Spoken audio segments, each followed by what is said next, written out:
Hello, my name's Joanna Courtney, speech and language therapist at Call Scotland, and I'm here to tell you about the new Bookbug resources that Call Scotland have made to go along with the Bookbug Picture Book Prize this year. There are Grid 3 resources which have been made to be eye gaze accessible as well as to be accessed by any other access method. There is an accessible copy of the book. There are communication grids to go along with the book, as well as accessible learning resources. I'm going to take you through each of the activities and show you how they can be used with eye gaze so that you can make the most of them with your learners. So this is the grid set that goes along with Sophie Johnson Unicorn Expert. It's made in Grid 3 software, and this is the landing page when you open up the grid set within Grid 3. There are a selection of resources to go along with the story, as well as an accessible version of the book itself. So I'm just going to talk you through what resources are available for your learners. First of all, we have the author video of Morag Hood reading Sophie Johnson Unicorn Expert, and there are communication messages that your learner can use to go along with the story. So I'll just demonstrate that first. Watch and listen to the author video on YouTube. Hello, I'm Morag Hood, and I'm absolutely delighted that my book, Sophie Johnson Unicorn Expert, has been shortlisted for the Bookbug Picture Book Prize 2020. So you can pause the video if you want while you have a look around the page. There are communication messages that you can use at the bottom to go along with the story as she reads the story. It's illustrated by the brilliant Ella Oxstad and is about a girl called Sophie who thinks she knows everything about unicorns. But I'm not so sure. I really hope you enjoy listening to it. So there you go. So as she reads the story, the learner is able to comment using the buttons at the bottom of the page. What a mess. Oh no, there he is. So these are three repetitive phrases that the learner can use as they join in with the story and follow what's happening to Sophie and the toys and all the things that are happening. So now I'm going to show you the accessible version of the book. I'm going to unrest the eye gaze and open the book. Read the book. Sophie Johnson, Unicorn Expert, by Morag Hood and Ella Oxstad. So I have the text read out from the page, and I have an auditory prompt to prompt me to turn the page at the right time. If I look around the page, nothing's going to happen. It'll only turn the page when I look at the turn the page button. And I always have these three repetitive phrases that I can learn to use within the story to join in and comment on what's happening at a simple early level. What a mess. Oh no, there he is. I can also listen again if I want to hear the page again.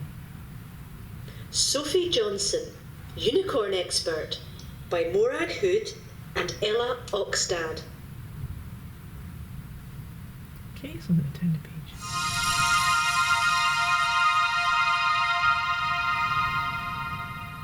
So I'm going to move through the introductory pages. And you can be talking with your learner about the different sounds that are coming out, the magic wand sound and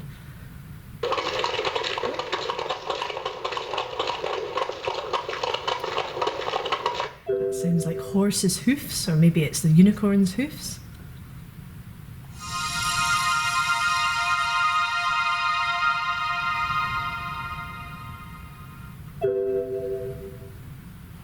My name is Sophie Johnson, and I live with a unicorn. Okay, so that's the first page. So you'll probably find when your learners are using the book that they might use the repetitive phrases at the bottom just quite kind of randomly as they listen to them and learn what they're saying, and then as they go through the book, hopefully they might start to be using them in the appropriate places within the book to comment on the story. So I'm just going to, so for example, I can see the unicorn poster up here, so I might say, There he is. there he is, there's the unicorn up there. And then, oh, it's looking quite tidy at the moment, but you might find that somebody might also say, what a mess. you might think our room looks a bit messy. If you want to say more about the story, so for learners who are a bit more able and maybe can say a bit more than just the repetitive phrases, you've got this talk about the story page. Oh no. And in here you've got the repetitive What a phrases. mess.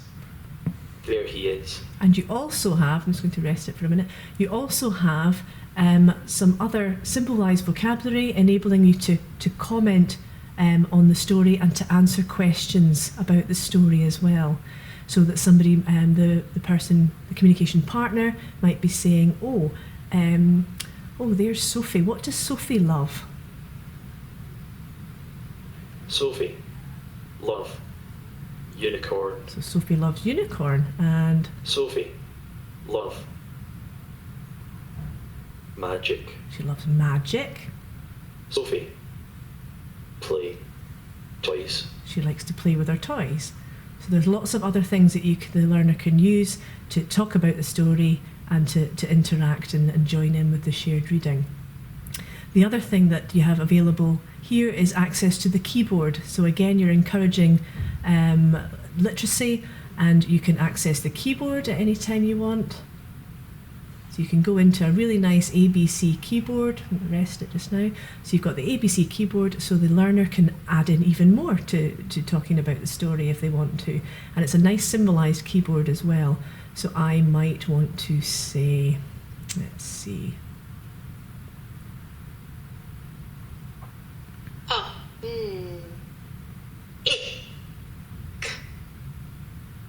Unicorn. At.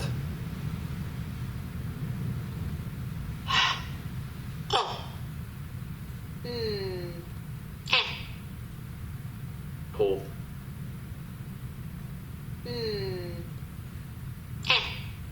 Me. Oh, right. So they might be saying, oh, I play with my toys and I have a unicorn at home.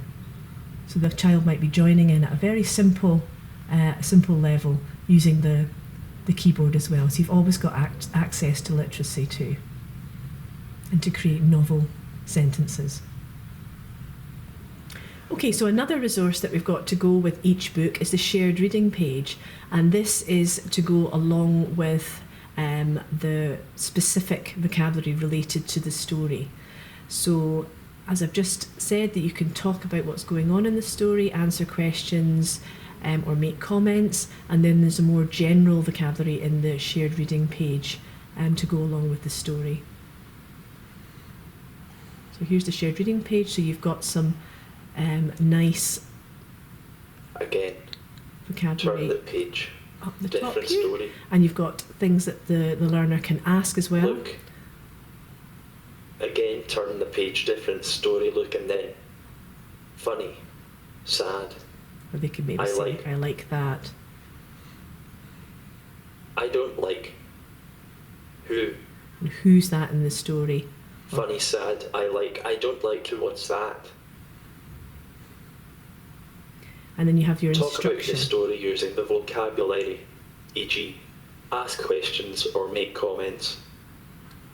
So it means that as well as the specific vocabulary related to the story, the learner can go in and ask more general questions related to shared reading around the story. So they could say, what's that? And then they could go back. My name Back is to the Sophie story. Johnson, and I live with a unicorn. And they could go back to the story, and you can find out what they were asking about. So a nice way to be able to see where the learner is looking, and if they were asking with the shared reading board, for example, what's that? And then went back to the book. A good way to be able to see what they were asking about is to turn on the eye gaze dot within the grid eye gaze settings. And this means you can see exactly where the learner is looking on the page. And you can see it there as I'm looking at the bed, as I'm looking at the unicorn poster, I'm looking at the unicorn. So it means you can get a really good idea of where the learner is looking, and you can then communicate and interact with the learner about what they're looking at.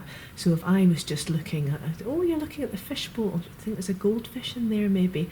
Oh, there's the cat, yep, the cat's sleeping on the bed. And you could even say, oh, can you find the unicorn? Where's the unicorn? Oh, that's right, there's the unicorn on the poster. So you can really see where the learner's looking, and that really helps you to gauge comprehension and also to enhance the interaction along with the story.